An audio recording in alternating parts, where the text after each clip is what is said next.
Hey, and we're live. Welcome to the MMA Prospectus, everyone. Hey, I'm going to go for a little calmer, more toned down show today.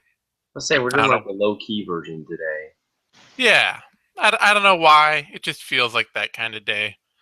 Um, we're going to be talking a little bit about UFC 197. We'll look back a little at UFC on Fox 19. Take a brief look around some of the other regional shows out there. There's a lot of shows this week, not a lot of really notable prospects out there. I took a hard look and, Bellator's got a bunch of guys, Mm-hmm.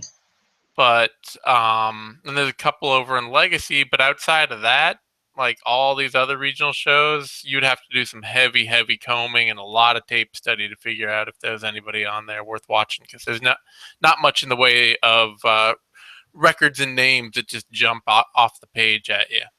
Yeah. So, the big thing to talk about this week is UFC 197. So I feel like I want to just start there, and we'll jump back to UFC on Fox 19 and pick up whatever's left afterward.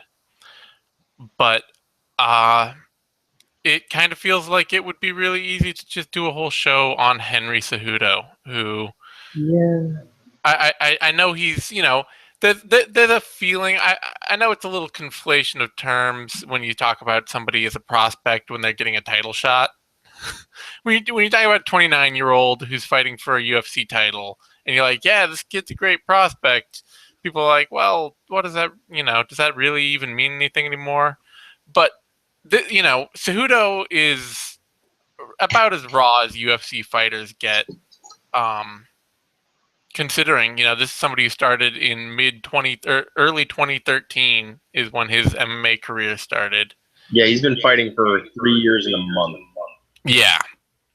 So he is just 3 years into his career, and he is on that elite prospect track. It's the Chris Weidman path that, you just come in, storm all challengers, and are fighting for a belt in 3 years. It's the kind of thing that so few fighters do, and they ruin it for everyone else when they do it, because then it's like, oh well, yeah, I mean, that's what a prospect looks like, right? Yeah, this is one of those fights that is. This one's one of the most interesting ones on the card, obviously, with uh, DC being off the card and OSP being in the main event. This is a way more intriguing fight, just in the sense of, yeah, Cejudo's got some really outstanding. He's an outstanding athlete, outstanding wrestling, really good skills. It's going to be interesting to see how he handles Demetrius Johnson's like really masterful feeling for the in between places in MMA, and Yeah, and that I I'm think is sorry. going to be tough for him. Yeah, well, it's also one of the rare times, because a lot of times one of the things that I find myself talking about a lot is not wanting to see prospects get thrown into the deep end too early. And Mm-hmm. that's something that we'll talk about later with Rose Namajunas. And I'm actually glad to see and hear that Dana White sounds at least a little bit reasonable in his expectations on with her, where he's Mm-hmm. saying, it'll be a fight or two before we're talking about her as a title contender still. And everybody else is like, well, she's ranked number 3 in your rankings. Give her a title shot. It's like, you did not. If you watched that fight against Tisha Torres, you did not see somebody ready for Joanna Jędrzejczyk or Claudia Gadelha. Yeah, You just didn't. no. There are very few women in that weight class that are ready for Jędrzejczyk or Gadella. Yeah, and that's fine. And so for most prospects, I'm like, hold them back.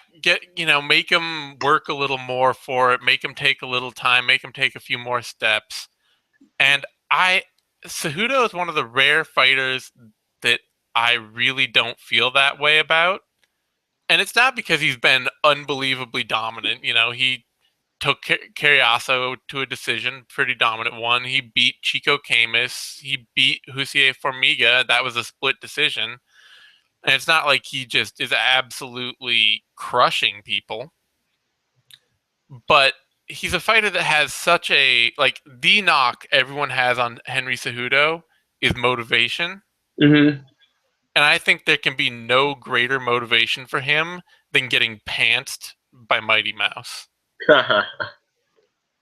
Yeah, I mean, it is one of those things that is the only thing people can really hit him with as well. Is he going to come in on weight? Is he going to be training hard for it? When you look at flyweight, he's already beaten some elite fighters in the flyweight, like in the flyweight bubble. So I don't have any problem with him being where he is at this point. Could we have like thrown him in there against 2 more top 10 flyweights? Sure. I'm not sure we would have learned. I'm not sure we're going to learn anything that we wouldn't already know if we had him in there, because like Dodson moved up. So, all right, we put him in there with Joseph Benavidez. Like, what are we going to, like, at that point, then if you're going to throw him in there with Benavidez, you might as well put him in there against Demetrius Johnson, because you're talking about, like, a hair's difference there. Yeah, and it's also just a point, too, of, like, we know that Cejudo we've seen coming out for these last few fights, coming out against Formiga, coming out against Carriazo, coming out against Camus, has been incredibly hungry. Like, this is a fighter who is training really hard. He always looks like he's in great shape. He's made weight every time. He sounds like he wants to get to the top as quickly as possible. You know, this is somebody who is absolutely feeling like he is a title contender right now. And I think if you kind of slow played him and made him drag his feet and made him take his time, he might start to lose interest. Yeah. You know, that might be where you get the Henry Cejudo who was fighting on the regional scene and just kind of half-assing it because he wasn't really, you know, MMA was just sort of something to dabble with. And yeah, from a business perspective, you get a guy 10-0 Olympic gold medalist, hotshot prospect who's already beaten a guy in Formiga who's, you know, a really well-respected flyweight. I get that. Flyweight's not the kind of division I feel like you need to be thoroughly vetted before you get thrown in with a champion. It's just not that defined of a division. So I'm okay with getting like one, you know, a couple good wins and then being like, yeah, let's try this guy against the champ, because hell, none of these other guys are beating him. And they're talking about doing you know, they were gonna put a tough winner in against DJ next time, to which, you know, he was kind of like, wait, fuck that, that's a terrible idea. But it sounds like they might not do that now, but we still don't know. But yeah, that's still like, you know, it's not a division that has a lot of extra parts to play with, and it's just one of those things. It's like, you know, you're looking at a fighter who seems absolutely motivated right now, so give him exactly what he wants and what's motivating him, and hope, you know, if he loses really badly, I think that's exactly the boost to keep him motivated and keep him saying, okay, well, I got to go back and I got to work hard and I got to put myself through this again, because, you know, that just seems to be the kind of person that it sounds like he is. And I'm just talking way from the outside. Yeah.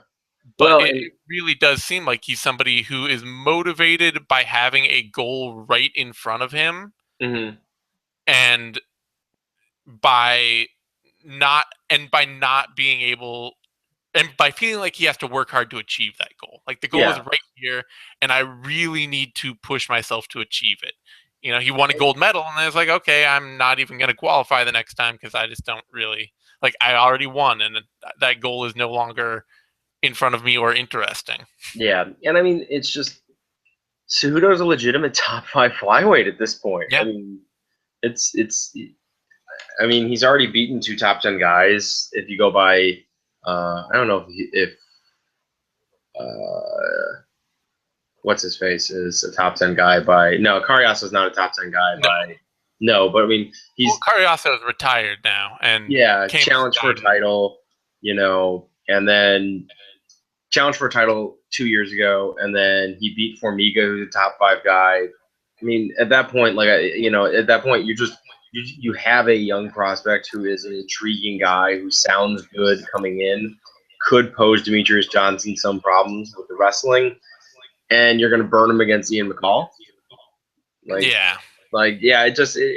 makes sense to put him in there, even if he's not completely ready, because anyone else he'd be fighting against is going to be not Johnson's on like obviously another level, but like another step forward of complete. If you're putting him in there against Benavidez or McCall, or even putting him back in there with Formiga, like at that point, what are you doing with him? The question is, are there other fighters like Cejudo who have been these amazingly fast rising, dominant, elite blue chip prospects who have not also won a belt right away and who have then like had to take a slower path back up the ranks? I mean, the one that jumps out right away, mostly because of recent fights, would be Khabib. Yeah, he's a dude who was definitely charging right up the ranks, and and he probably wasn't. I don't remember if he wasn't. He was in line for like a number one contenders fight when he got hurt. Correct, because beating Rafael dos Anjos was not the big deal that it would be. Like in retrospect, it's become a bigger deal. But beating Rafael dos Anjos wasn't like this huge victory for him at the time. He was still kind of coming towards the top 10 when he got hurt. And since then, it's really been absence making the heart grow fonder, and what Dos Anjos has done since he got beat by Khabib that made that fight such a big deal. Yeah. Well, and who else is kind of in that boat is Dominic Cruz. Mm-hmm. Dominic Cruz, he ran right up the ranks to a title shot against Uriah Faber, got beat, and then bounced right back and ran right up the ranks again to a title shot against Brian Bowles, and then beat him. That's a good example of kind of what what the ideal here would. And obviously Dominic Cruz, the rest of Dominic Cruz's career is not the ideal, but that part of it. Aljamain Sterling, probably another one. Well, has Aljamain Sterling been beaten yet? He hasn't been beaten, but neither has Cejudo. Cejudo's in. No, I know. I'm just trying to think of guys who because we are fairly agreed that Cejudo is probably headed towards a loss. Yeah. So I'm trying to think of who started their career out super fast, and then hit a loss and then kept going. I thought you just meant generally guys who like charged up the ranks and then no. I'm trying to think of people who lost, who were elite prospects and lost the first big one. I mean, you could argue BJ Penn, but his first big title run was so ridiculously early that it doesn't even make sense. Cain Velasquez getting this title and then getting plunked by JDS in his first defense. True.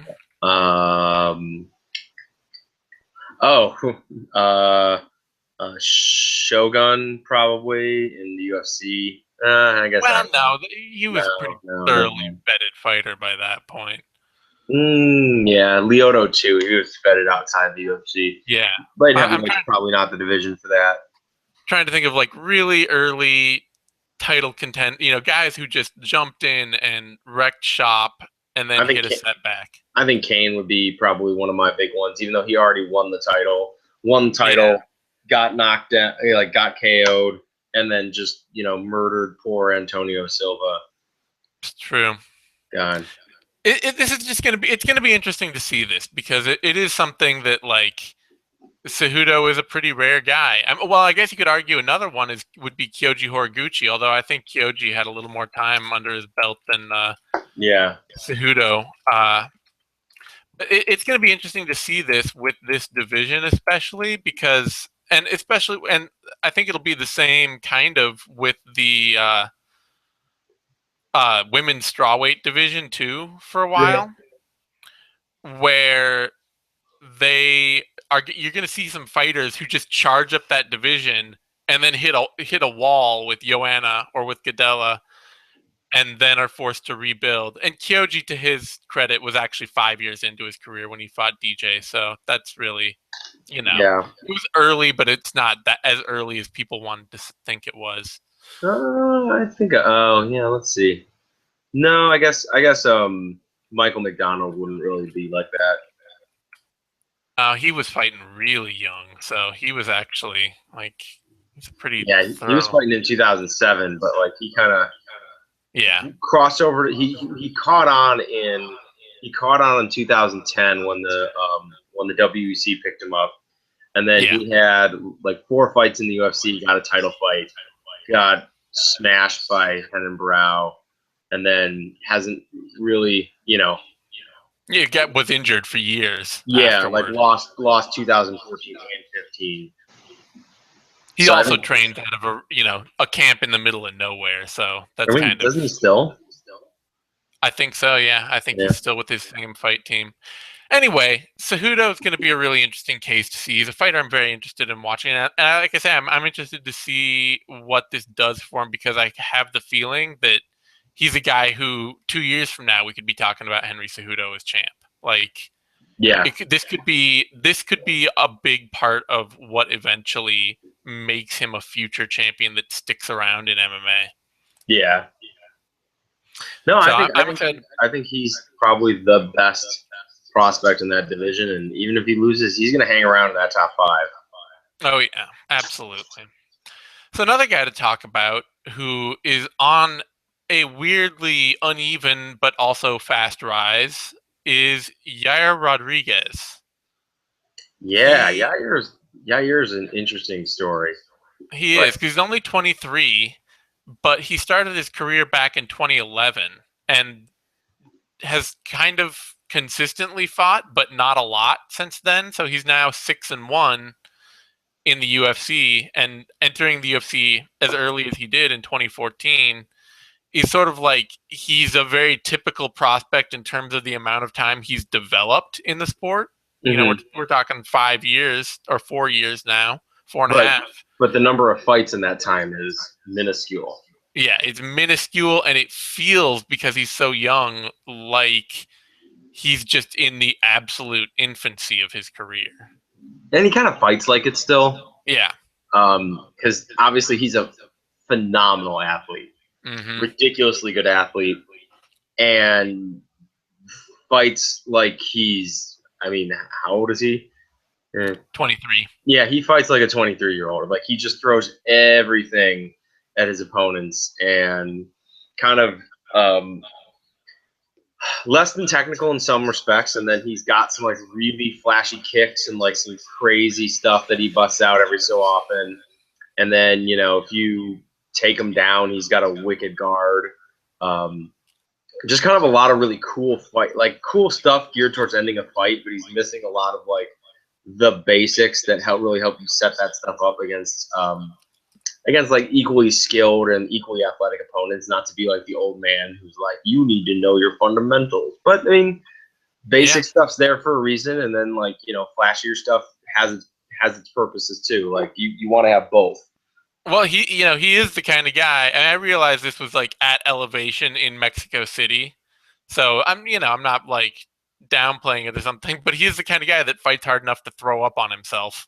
Like, his style is so energy intensive, and you've got like, without those interconnecting pieces, that's the problem that you see with that style. Is it's just like, it's absolutely exhausting to try to fight like that for multiple rounds. Well, the Dan Hooker fight, he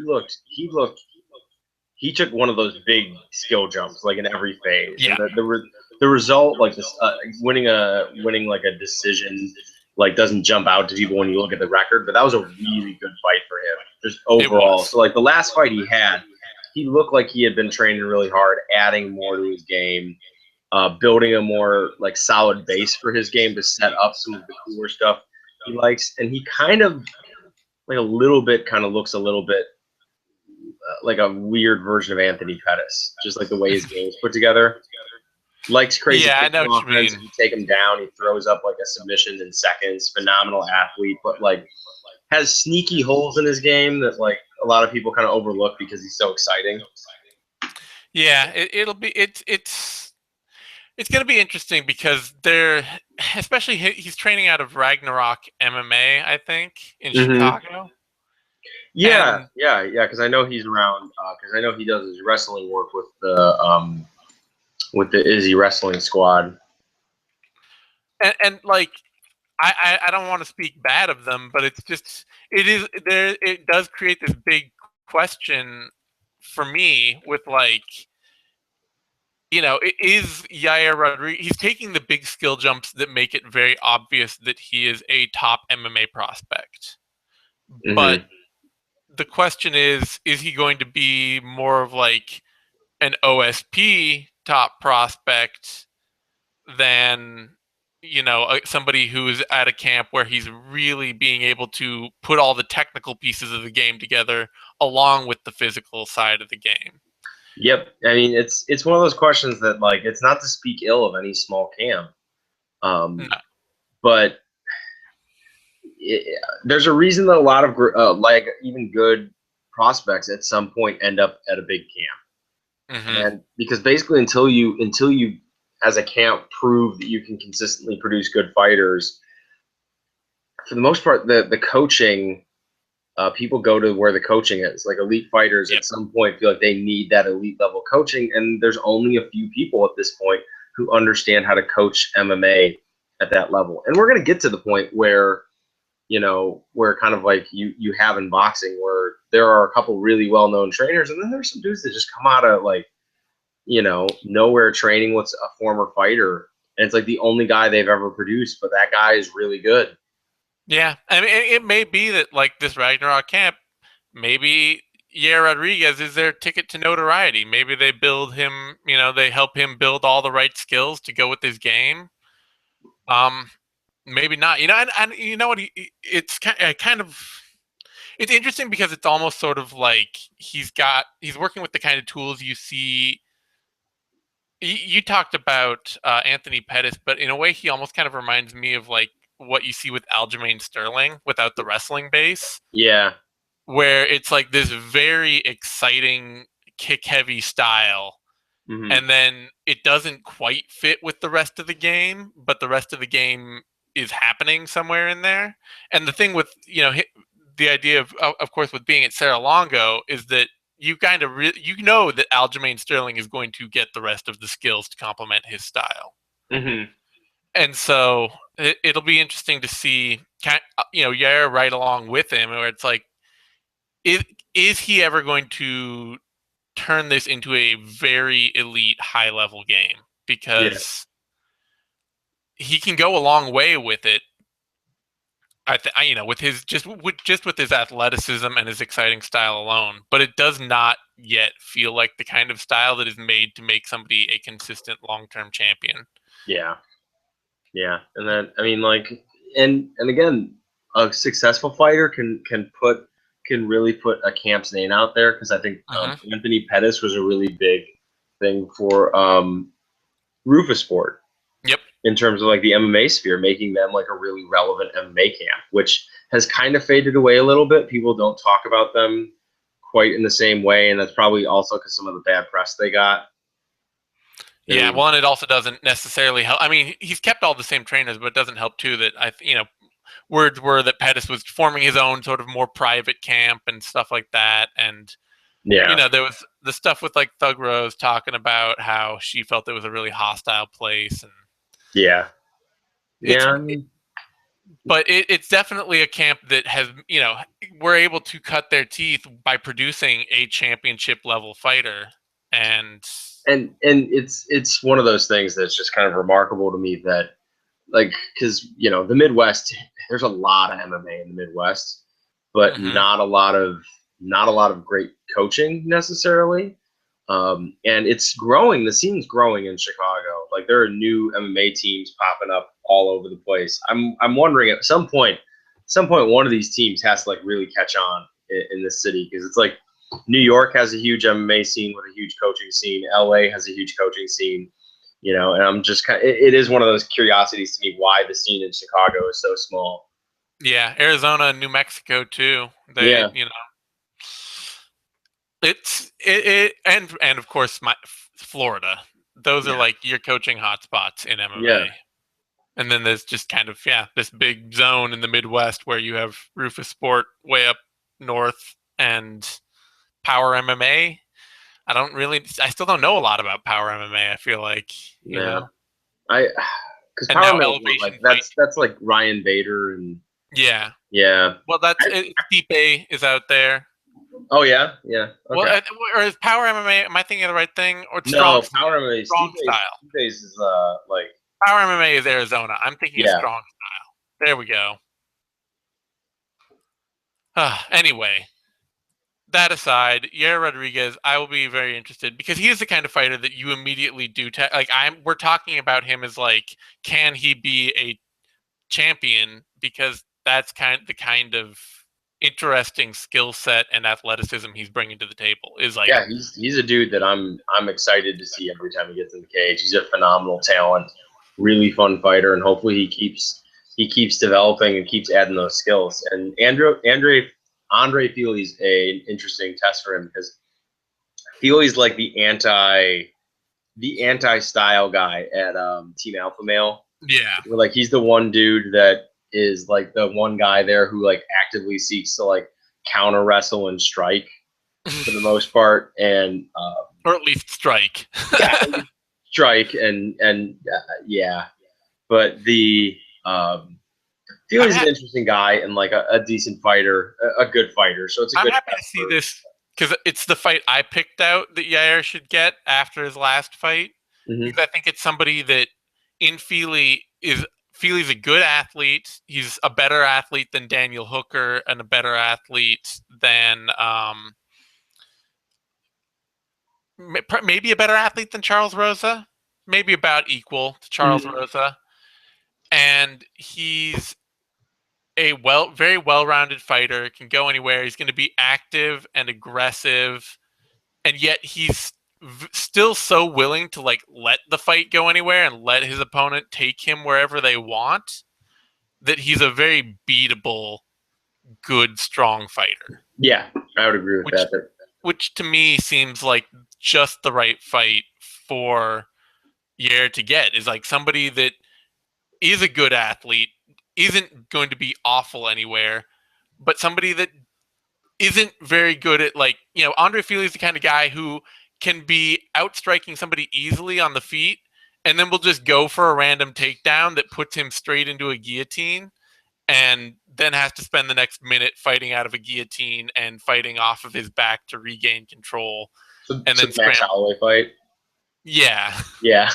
I mean, yeah, and when you look at Feely, he is kind of emerging as like that litmus test for like, how good of an athlete are you? How good of a prospect are you? Because he was like he's the most recent win in the little run that Gorfredo Pepe has been on. Yep. And like that was the one that kind of got people to sit up like, oh, that's a fight that, winnable for Pepe, but that's kind of the kind of fight that it seems like Pepe finds to lose.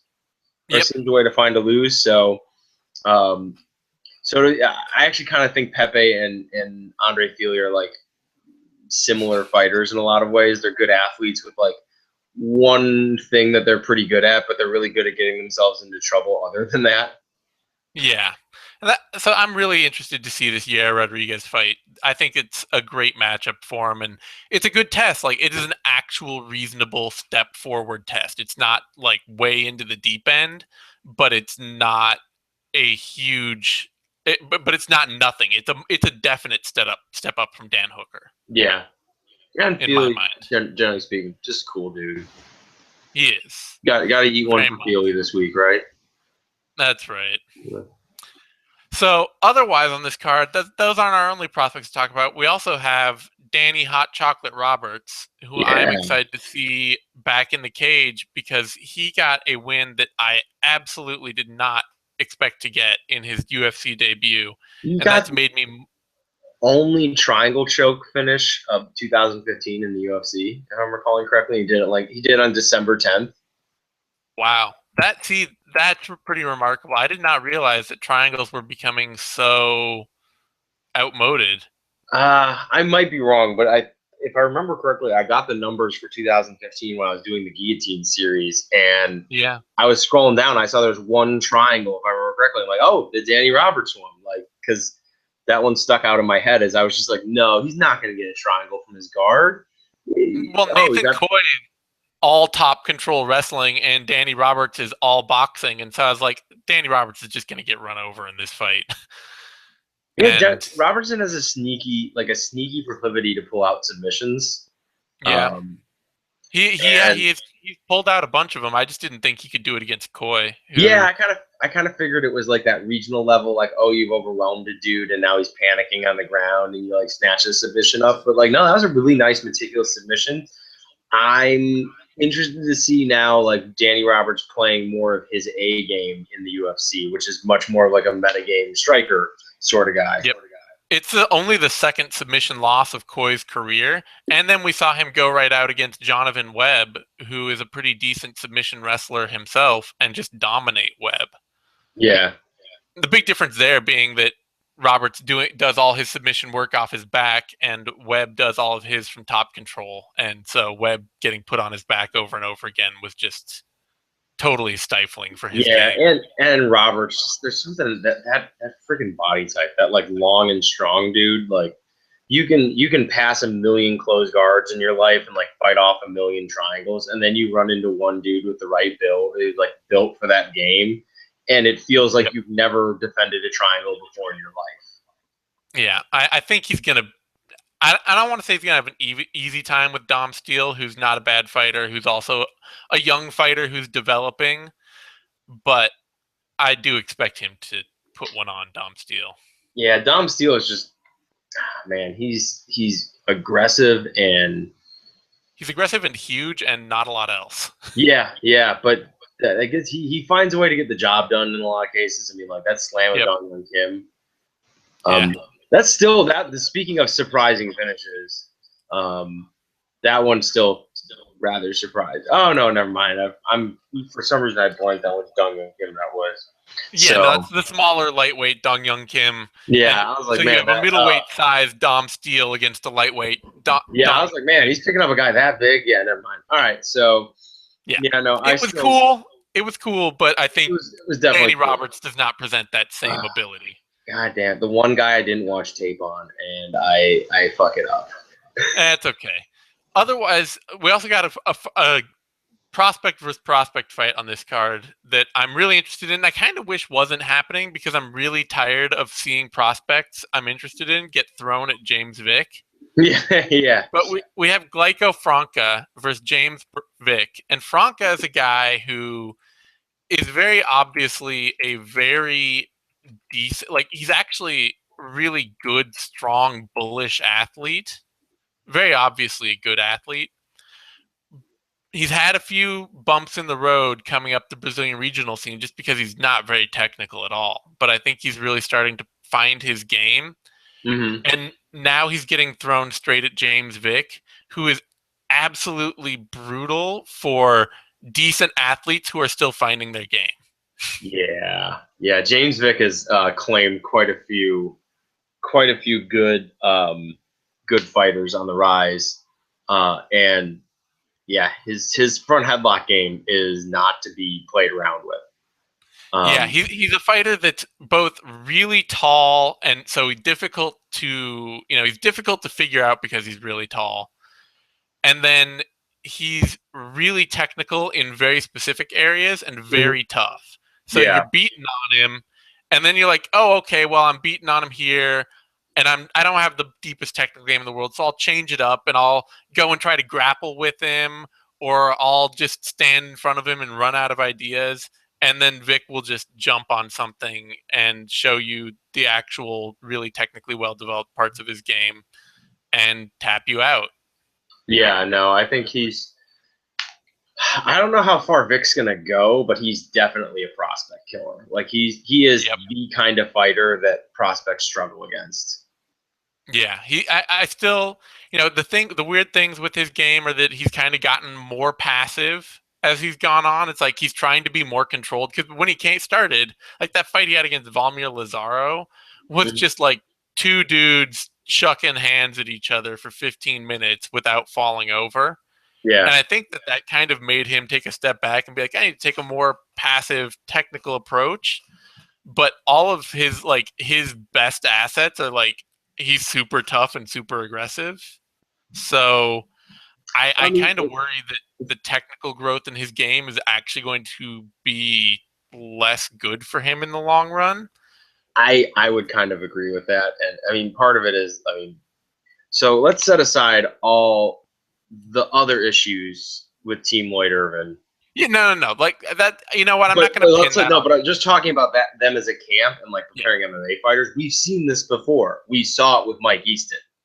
Yeah. Like we saw Easton, like he went on a 3-fight winning streak when he got into the UFC, and then steadily declined as he fought. They put him in against pretty good competition. He didn't look good, and then it just was a slow downward decline for him. Like, and I think I just it's one of those things that it doesn't strike me as like the strongest MMA camp because they like Vic is now the premier fighter they're producing, and as you pointed out, it seems like he's getting curiously more passive as he goes on, and not taking advantage of some of the things he does well. And it is something that, again, going idea of the smaller camps and things like that probably would be better served having now gotten his name out there, gotten his base, finding a larger camp that like kind of fits him, like personality wise and style wise. Yeah, it'll be. I don't know. He's an interesting one to watch because he is, as we say, he is kind of a prospect killer. He beat Jake Matthews. I realize, Valmir Lazaro may not have been everybody's idea of an elite prospect, but he's still a pretty good athlete and a very aggressive striker. Beat Valmir Lazaro, beat Ramsey Nijem when people kind of thought Nijem was going to be something. Beat Nick Hine, who is not a prospect, but is sort of he's a good, powerful athlete. And he's definitely he seems to be the first stumbling block for a lot of guys, the first guy that makes them look bad. Yeah. And even if he is more passive, I kind of get the idea that he's going to be that for Franca too, because Franca is so aggressive and he doesn't have any one really dependable part of his game. So it feels like he's going to end up falling exactly into that trap of like, oh, I'm, putting hands on Vic and getting hit a few times. So I think I'm going to try and take him down, and then he'll just get outworked and on the mat and submitted, or he'll get hit with a weird uppercut while Vic is moving backwards or something like that and dropped. And so, oh my goodness. And you mentioned Ramsey Nijem, and obviously I have a connection to him through coaches and things like that. But I just pulled him up, and I was just like, there's a dude that fought so many guys that we didn't realize were good. Yeah. Like he lost the Ultimate Fighter finale to Tony Ferguson. He got KO'd by Miles Jury before Miles Jury was a thing. He knocked out Beneil Dariush before Beneil Dariush was a thing. He got lost to James Vick. He's lost to Carlos Diego Ferreira. Like the only bad loss on his record is the Andrew Holbrook loss that he probably didn't lose. Like, just one of those rough. Like, being a prospect in the lightweight division is rough. You run into some good fighters who don't have names yet, like a James Vick, and it can really throw your career off because like there's a ton of good guys at this. And I think Franca's an interesting guy, and as you pointed out and has been pointed out in nauseam, dude's huge for this division. He is massive. So Vic, for once, I'd be interested to see what Vic's still going to be bigger, but he's not going to be that much bigger. Yeah. It'll be interesting to see him without a big size advantage, because that's definitely something that's worked in Vic's favor a lot. Matthews is big, broad, but not that tall. Hines certainly kind of a stump. Lazaro was big, but also just kind of wild. I don't know. I could see this being like the Lazaro fight where it's just kind of sloppy and wild and all over the place. And depending on if Matthews or if Vic is, if he is fighting less aggressively, that may be the kind of fight he loses, because that Lazaro fight he won a unanimous decision, but it was a close, sloppy, ugly ass fight. So that could be the kind of thing where if Franca can do that, then he might be able to take a win if Vic is less willing to engage in a wild brawl. Yeah. Anyone else on this card? Kevin Lee, looking to bounce back from the first knockout loss of his career against Leonardo Santos, which was such a weird fight. That was just such a weird. Kevin Lee did not look like himself in that fight.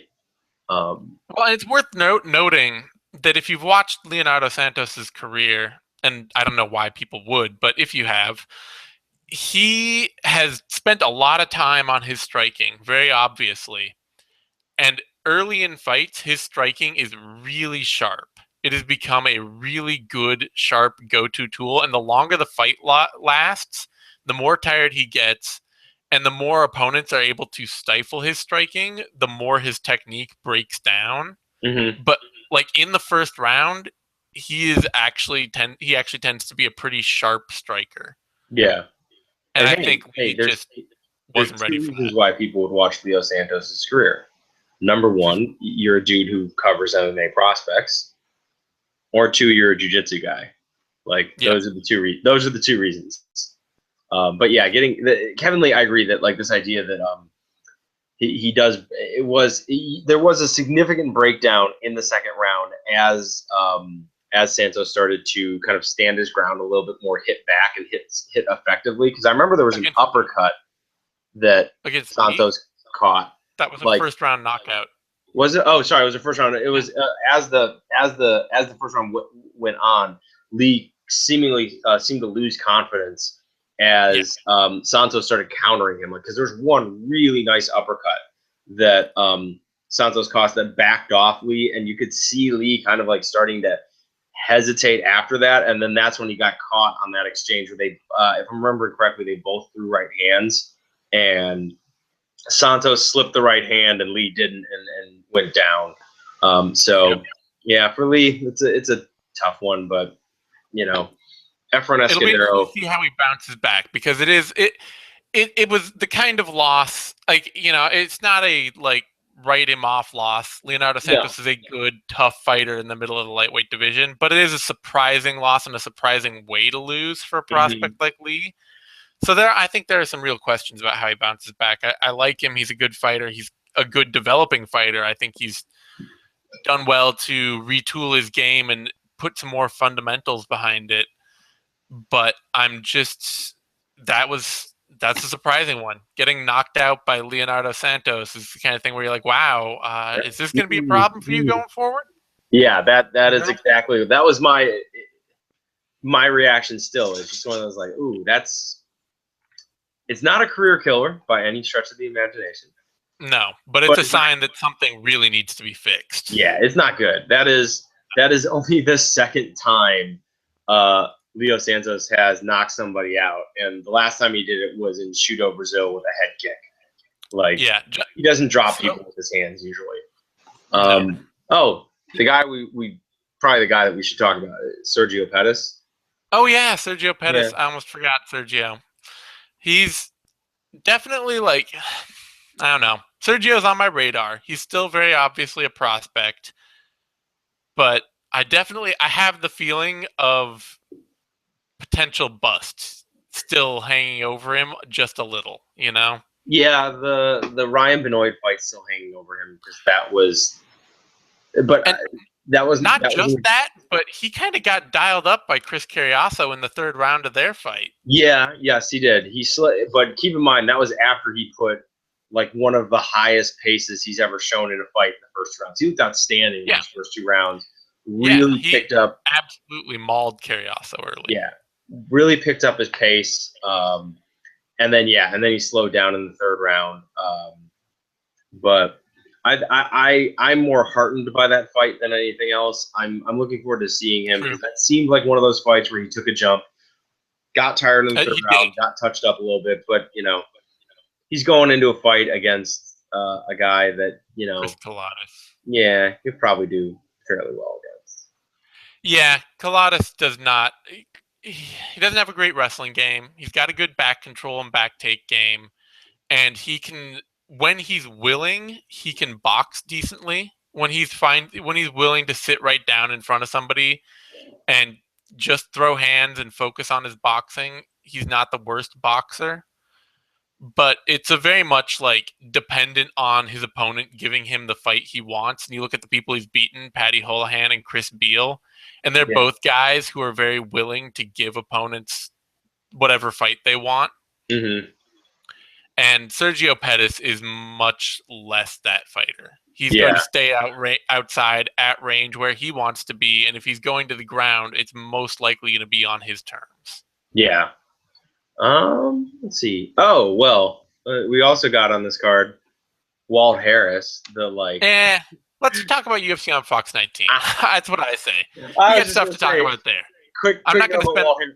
Walt Harris is like if you love a total long shot of a heavyweight prospect, he's your guy because he's a pretty solid athlete. And he's fighting out of a good camp, but he just cannot win in the UFC. Well, when you're talking about heavyweight prospects, durability is sort of like the start and end point. Yeah. And so that raises major questions for Walt Harris. Yeah. No, I just one of those dudes that like he is the heavyweight prospect fool's gold because the dude is a good athlete. He trains out of a good camp and then, tears it up on the regional scene. And then as soon as he fights anyone in the UFC, just like for all the crap we give the heavyweight division, that is one of the divisions where there's legitimately still a huge leap between the regional scene and like any international promotion. Well, the UFC especially has done an amazing job going out and actually finding heavyweight-sized heavyweights. Mm-hmm. So now that division is kind of chocked to the gills with 6'4", 260-pound guys, and they're all huge and tough and really difficult to fight. And it's a tough place for any of them to grow. They're all going to have a lot of trouble going up that division because, like we saw with Blades versus Ngannou from a couple weeks ago, like these guys are both at the heavyweight limit and 265, 6'4", 265 pounds, great athletes, and one of them has to lose. And can we say for a moment, because we didn't get to talk about that fight, how refreshing it was to see two good heavyweight prospects fighting in the UFC. That was one that even people who don't really care about prospects were looking at that fight and being like, oh wow, these guys could be good. These guys actually look like they're good fighters. Because usually even halfway decent heavyweight prospects get mocked mercilessly by fans. That was a fight that I had somebody hitting me up telling me that Marcin Tybura is the worst signing the UFC has made in years.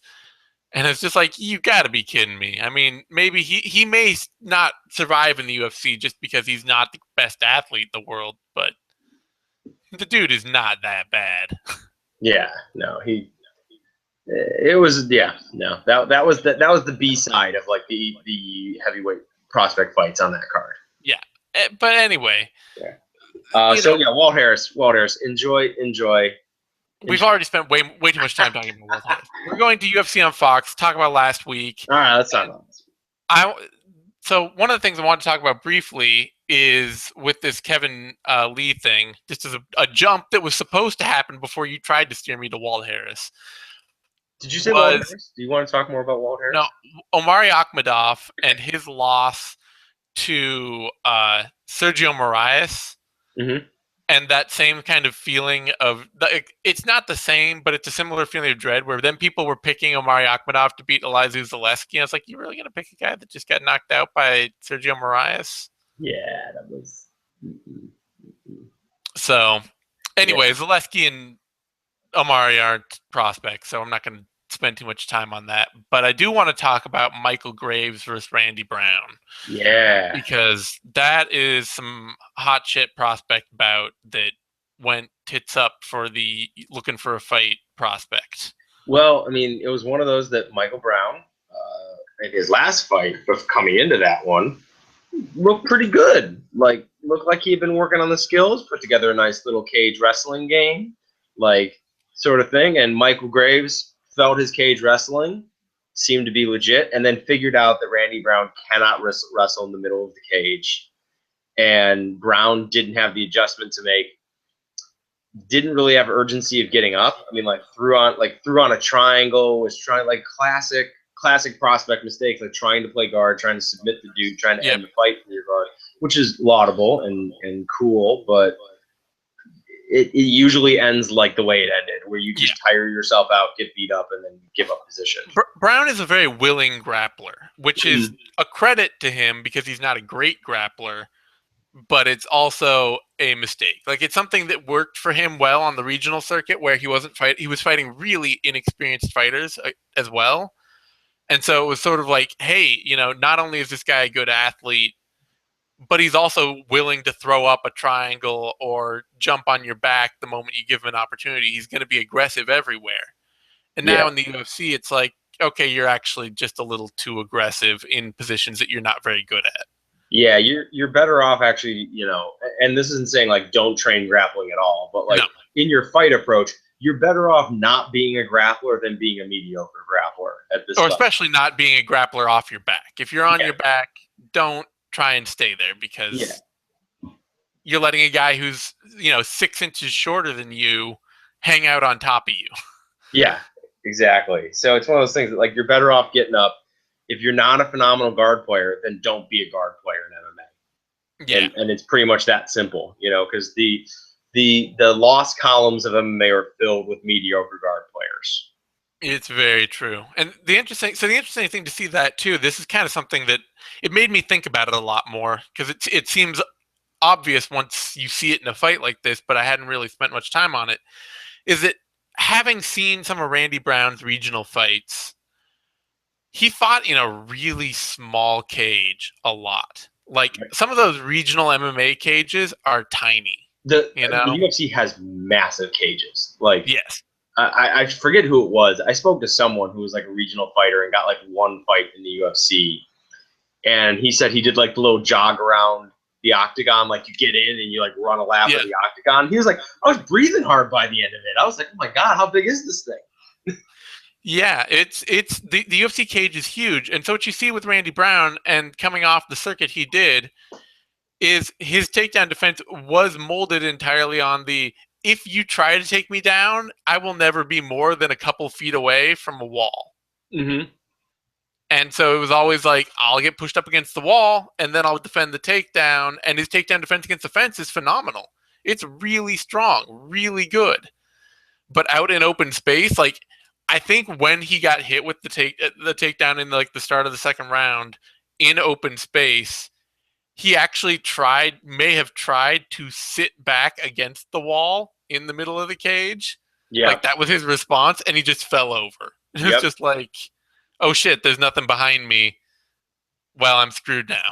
Yeah. No, it wasn't a great fight for him, but it's something that he can still build on. He can go back in and work on these things. Skills can be learned. As long as you're a good enough athlete, the skills can be learned. Conor McGregor got submitted early in his career. So did Jose Aldo and many other fighters. Young prospects, submissions are often the way they lose, because they're more aggressive than they have any right to be. And MMA is full of grapplers. And Michael Graves, on the flip side, he looks, very much like the prospect I scouted before he went on Tough. And it kind of seems like he lost a lot of luster on Tough. Mm-hmm. People saw him there in some boring fights, and were like, oh, who's this guy? He's just kind of got this weird, trashy game, and I'm not all that interested in him. But he's tough and aggressive. He comes out of a good camp, and he's very much a attack anywhere at any time and working on making an MMA game that flows together all the time kind of fighter. Yeah. And so it'll be interesting to see how that takes him in the UFC, and what his athletic ceiling is with that, because he's coming up as very much sort of the prototypical MMA prospect, a guy who can wrestle, a guy who can grapple, and a guy who can strike not well, but in ways that enter into his wrestling and grappling. Mm-hmm. And who now has a win over a couple of legitimately decent prospects in Randy Brown and Vicente Luque. Yep. So another fight. One of the fights that jumped up to me is I guess he's not really a prospect anymore. Michael Chiesa breaking through. No, Chiesa's a fully developed top 10 fighter at this point in his career. The other prospect fight to talk about off this card is really Rose Namajunas Tisha Torres, and a fight that it showed that the pendulum between Namajunas and Torres that was on Torres' side earlier has now, I don't know, I'd almost say it's more to equal. Like, I scored this fight for Torres.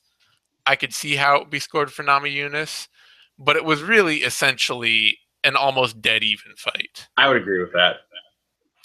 And the interesting thing about that is, of course, like I said starting out the show, that I'm really happy to see that the UFC looked at that and said, okay, we have two good fighters here, neither of whom are title contenders. The winner of this fight is not an immediate title contender.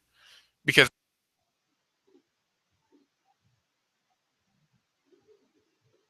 Uh-oh.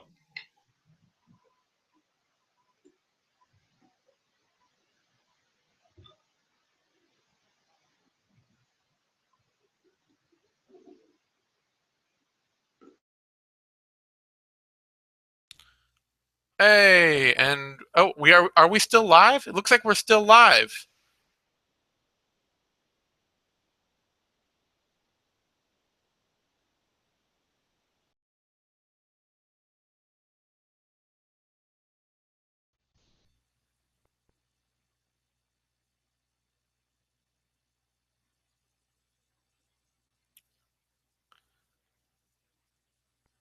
So we are having some troubles here, getting kicked out of our own show. I think we are still live, so I'll just keep talking.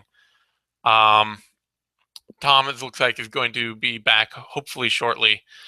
And so Namajunas Torres.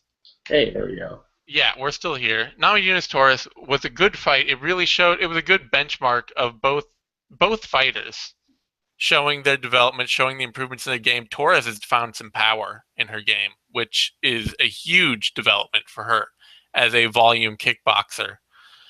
And Namajunas is finding a little more patience and a little bit more ability to ride out bad spots of a fight and to continually apply herself in ways that are reasonably functional. I agree. And yet, I would say the one thing for Rose, Rose kind of fits with that. Who were we talking about? The Yair Rodriguez sort of thing. When she came out, she was a really flashy athlete and didn't really have a lot of like foundational skills. And she has since gone back and built those foundational skills, and that has kind of brought her up to that level where she put an absolute drubbing on Paige Van Zandt, and now she's eking out wins against Tecia Torres, a fighter who very decisively beat her in 2013. Yeah, it's for Namajunas, she's at Grudge Training Center, working under who's the head coach over at Grudge? Trevor Whitman. Working under Trevor Whitman, and he's going to put a lot of really good, solid polish on her striking game. Like we've heard out of their corner during fights that they're just like, keep to fundamentals, keep it simple, keep to the basics, and that's great because she has the ability to pull out really exciting tools when the opportunity is there and when it'll be useful for her. But she can stay if she can stay patient and work on the small things, those are the kind of things that over the long term are going to craft her into a much better title contender. And and I'm glad to see that it may be a little bit of a long term. I'm glad to see it might be a year away, 2 years away, something that give her a little more time before she has to face a very, very elite striker or somebody else who can strike well enough and then wrestle grind her into the mat. Yep. All right. So otherwise, let's take a quick pass through the regionals before we, I think, wrap up, because the only other person to talk about would be Daryl Horcher, who honestly looked decent, did fine against Khabib. He was not going to win that fight. Did as well as he needed to. I'm glad he's in the door and looks like a decent, functional action lightweight, Yeah. People were being really tough on him. That's a tough fight to take on short notice. No, that's stupid. He was never going to win that fight. No. Otherwise, we got a Bellator card this week that's got a few, and it's stupid to call him a prospect, but whatever. Andrey Koreshkov's fighting. He's still like at the edges of the first 6 years of his career, so he's kind of we are preparing to see the best years of Andrey Koreshkov's career, and he's a flashy fighter who's already made a name for himself. I don't know that he can beat Benson Henderson, but he's a very good action striker and somebody I'm looking forward to watching more of. Brennan Ward is also fighting. He came up with a lot of hype, very powerful athlete, got derailed a bit, but seems to be finding a little bit more stability as his career goes on. Brent Primus has been tearing through Bellator, beating guys, beat Derek Anderson, one of their other good athletic young prospects in the division. And then we got Michael Page. And how could we not be excited for Michael Page? I know he's still crushing cans. I know he's not happy about it. Even though people are like, oh, well, they shouldn't have him, he's ducking fights and all that. Maybe he is. All I know is that it seems like fights keep falling apart around him, and I think he's now on a slightly slower pace than he would like to be. Yeah. Yep. And I think the other one worth talking about in the regional scene is the Legacy card, which has 2 middleweights. Huh? Rare 2 middleweight prospects, which is rare. Yeah. We have from the Bloody Elbow scouting report list, Andrew Todhunter, who was supposed to be on the UFC card. He was stepped in on short notice and missed weight, correct? Yep. And then he got scrapped from the card. Yep, they don't like guys that agree to fight on short notice and then pull out of those short notice bouts, so they cut him. He couldn't make weight, or did? Yeah, he couldn't make weight. He tried to make it short notice welterweight bout. This is a dude that's been a career middleweight, decided to take a short notice welterweight bout. And it's just against Albert Tumenov, so that would have been a rough fight. Yep. Yeah, and then who are you looking at? Rafael Lovato Jr. was the other one, right? Yep. Yeah. Rafael, very experienced Brazilian Jiu-Jitsu competitor, probably the best American Jiu-Jitsu competitor, like in sport Jiu-Jitsu in terms of accomplishment. I'm not sure how he's going to do in MMA. I'm not sure how committed he is to it. I think it's another thing for him to do and another thing for him to compete in. But I'm always excited to see him fight, and he's going against Marcelo Nunes, who looks like a pretty good, solid young fighter, but is primarily a submission-based fighter. And we're doing that against Rafael. It's not good. And then Rafael's student, Justin Rader, is also fighting on the card, who is a pretty well-accomplished no-gi grappler. Was looking like he might turn into an interesting prospect, and then he got knocked out 2 fights in a row. I'm kind of surprised he's sticking with MMA. It'll be interesting to see where his development takes him. Yeah, I think he maybe jumped back in the cage too soon after getting knocked out the first time. He only took 2 months off, and probably want to take a longer spell after you get knocked out, like the way he did against Ricardo Ramos. So he went ahead. He took pretty much the rest. He took basically a year off. So I'm hoping that maybe at that point, the chin comes back to him a little bit. He's a solid grappler. He's young enough in his career that it shouldn't be absolutely detrimental. But it is a bad sign. Yeah. A couple other guys worth checking out on the American scene. Fight Time welterweight champ Niko Price is fighting. Looks like he's running up a big string of KOs for that promotion. American fighters that are on hot streaks and are finishing dudes are almost certainly usually headed for the UFC in short order. So he's probably somebody to watch out for. And over in Clan Wars in Ireland, Declan Dalton is fighting, and I started following him after his last Bama fight.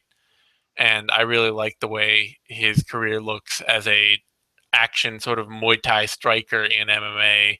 Very well-rounded, good athlete, tough, looks like a fun fighter developing out of Ireland. And since UFC has stakes in developing Irish talent, he's probably somebody to watch out for. Was there an ACB card this week? There is, and there's nobody really on it of any note at all. All right. So there's some other regional cards. There's a whole bunch of MMA this week, but those are the prospects. Thank you, everyone, for tuning in, joining us for this. You can find me on Twitter at Zane Simon. You can find Tom on Twitter at TP_Grant. You can find both of us on Bloody Elbow. Give this video a like. That's a thumbs up. Subscribe to MMANation.com. That's where you get all the other Bloody Elbow shows, interviews, videos, all that good stuff. And we'll be having a bunch more stuff coming at you. I'm about to record a Bellator vivisection. Then we'll be doing a UFC vivisection. We've already done Care Don't Care and Knuckle Up this week. We'll have Heavy Hands coming at you at some point. Obviously, this is a prospectus. Then we'll have, I don't know who's going to be doing the 6th round this week. It's not going to be me. I will be gone for that. And then we'll be jumping right in. I believe we've got another show next week. Fight night Overeem on, actually that's May 8th. So we've got a week off after this. Nice. But anyway, lots to do this week still. So everybody stay tuned. Thanks for tuning in. See you next time.